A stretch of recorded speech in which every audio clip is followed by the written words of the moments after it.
कहानी की शुरुआत होती है भास्कर कुमार नाम के एक बैंक कर्मचारी से, जो सुबह जॉगिंग करने जाता है। तभी उसके पास सीबीआई का चीफ लक्ष्मण अपने साथ मगधा बैंक में ले जाता है, जहां भास्कर काम करता था। वो भास्कर पर बैंक फ्रॉड का इल्जाम लगाता है। फिर हमें फ्लैशबैक में ले जाया जाता है, जहां भास्कर एक ईमानदार बैंक कर्मचारी होता है, जिसे 6,000 रुपए महीना मिलते हैं। उस पर 36,000 का लोन होता है। वो अपनी ईमानदारी से प्रमोशन लेना चाहता है उस बैंक में। भास्कर का दोस्त पियोन भी उसी बैंक में काम करता है। एक दिन एंथोनी नाम का एक व्यक्ति उससे उसके पास 2 लाख का लोन अप्रूव कराने आता है, लेकिन वह मना कर देता है। भास्कर बहुत से लोगों से उधार लिए होता है, जिसे वह चुका नहीं पा रहा होता है। उसके घर में उसका भाई, उसकी बहन, उसके पिता, उसकी पत्नी सुमति और एक बच्चा होता है। सुमति भास्कर को बहुत सपोर्ट करती है। एक दिन सुमति के भाई के बेटे का जन्मदिन होता है। वे पार्टी में वहां जाते हैं, लेकिन सुमति के भाई और भाभी उसकी गरीबी में उनसे बुरा बर्ताव करते हैं। इससे सुमति वहां से चली जाती है। ये देखकर भास्कर को भी बहुत बुरा लगता है और इस गरीबी से निकलना चाहता है। अगले दिन बैंक में एंथोनी भास्कर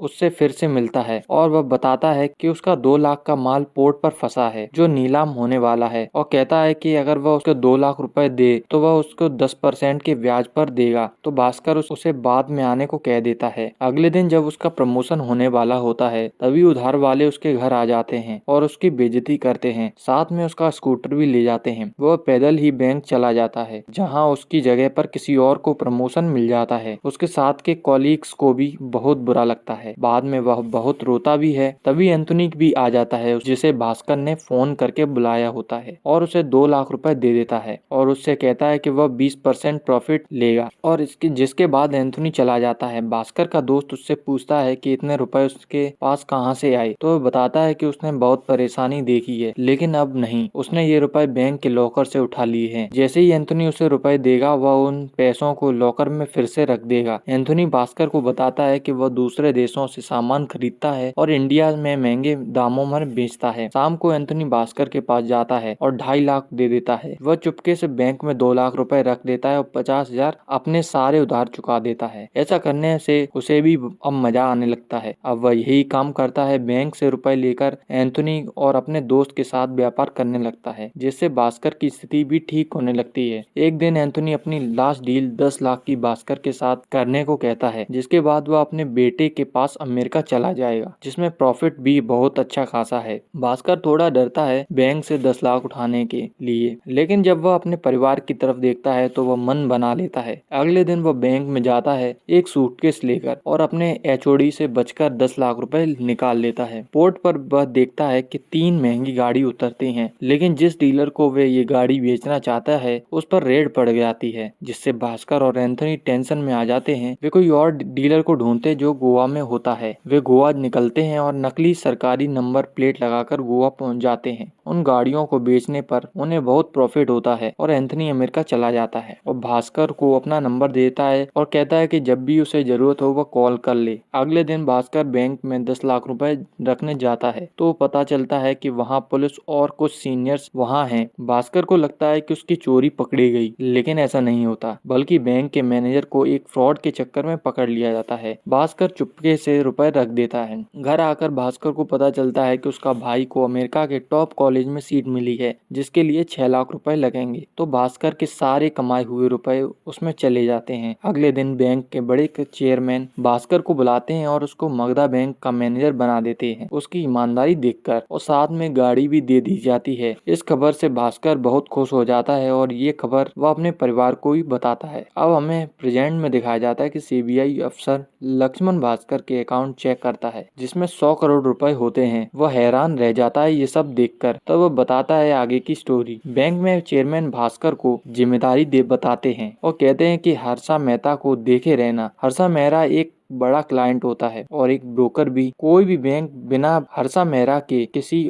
और बैंक के लोन नहीं दे सकता। हर्षा मेहरा का एक आदमी सूरज भास्कर को हर्षा की तरफ से कुछ गिफ्ट्स देता है, लेकिन वो मना कर देता है। भास्कर हर्षा मेहरा के अकाउंट के डिटेल मांगता है, जिसे देखकर वह दंग रह जाता है। वह देखता है कि हर्षा बैंक के द्वारा दिए गए रुपए को स्टॉक मार्केट में लगाता है। ये बात जानकर वह सूरज को बुलाता है और उससे सब कुछ बताता है कि वह जान गया है कि हर्षा क्या कर रहा है। सूरज उसे रिश्वत देने की कोशिश करता है, लेकिन वह मना कर देता है और कहता है कि उसे 1% चाहिए और जो शेयर हर्षा खरीदेगा उसकी जानकारी चाहिए, तो वो मान जाता है। अब भास्कर भी स्टॉक मार्केट में रुपए डालने लगता है। साथ में वह 25 लाख की लॉटरी भी जीत जाता है। अब भास्कर उन सारे पैसों से शेयर खरीद लेता है जो सूरज उसे बताता रहता है, जिससे भास्कर को बहुत ज्यादा प्रॉफिट होने लगता है, जिससे वह अपनी बहन की शादी करता है और अपनी पत्नी पर पैसे उड़ाता है। अब वह महंगे महंगे सामान खरीदने लगता है लोगों को दिखाने के लिए। भास्कर अपनी पत्नी को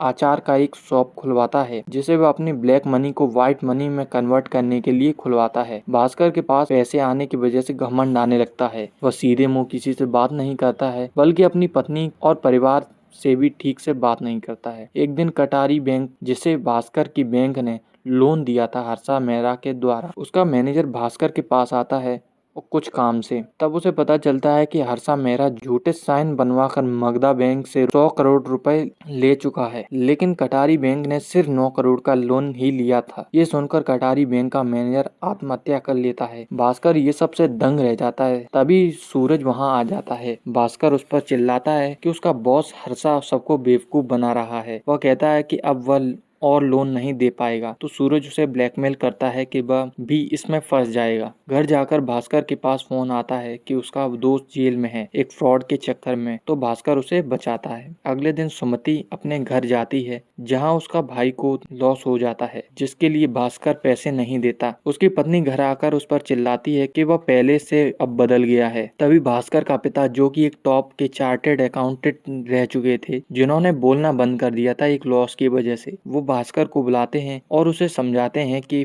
उसे पैसों की लत लग चुकी है। उनके समझाने से वह बदल जाता है। वह सारे गलत काम बंद कर देता है और सबसे अच्छे से बात करता है, जिसके बाद उसकी पत्नी भी उससे बहुत खुश हो जाती है। अगले दिन सीनियर भास्कर को बुलाते हैं और हर्षा के लोन के लिए सिग्नेचर करने के लिए कहते हैं, तो भास्कर मना करके इस्तीफा दे देता है और आरबीआई ऑफिस में कैम की शिकायत कर देता है। अब कहानी प्रेजेंट में आ जाती है, जहां भास्कर से लक्ष्मण कहता है कि वह हर्षा के द्वारा बैंक से लिए गए 100 करोड़ रुपए बैंक में दे दे, जिससे बैंक के सारे पैसे पूरे हो जाएंगे और हर्षा मेहरा बच जाए। जिसके बाद भास्कर समझ जाता है कि ये सब मिले हुए हैं। लक्ष्मण उसे बैंक चेयरमैन के पास ले जाता है, जो उसे बताता है कि उसे इस बैंक का मैनेजर जानबूझकर बनाया गया था कि वह हर्षा को पैसे देकर बलि का बकरा बन जाए, लेकिन भास्कर ने तो दिमाग लगाकर अपना प्रॉफिट ही बना लिया। चेयरमैन उससे कहता है कि अब वह अपने 100 करोड़ रुपए बैंक में डाल दे, जिससे हम सब बच जाएं, तो भास्कर चुपचाप साइन कर देता है और चला जाता है। चेयरमैन समझता है कि भास्कर ने फंसने की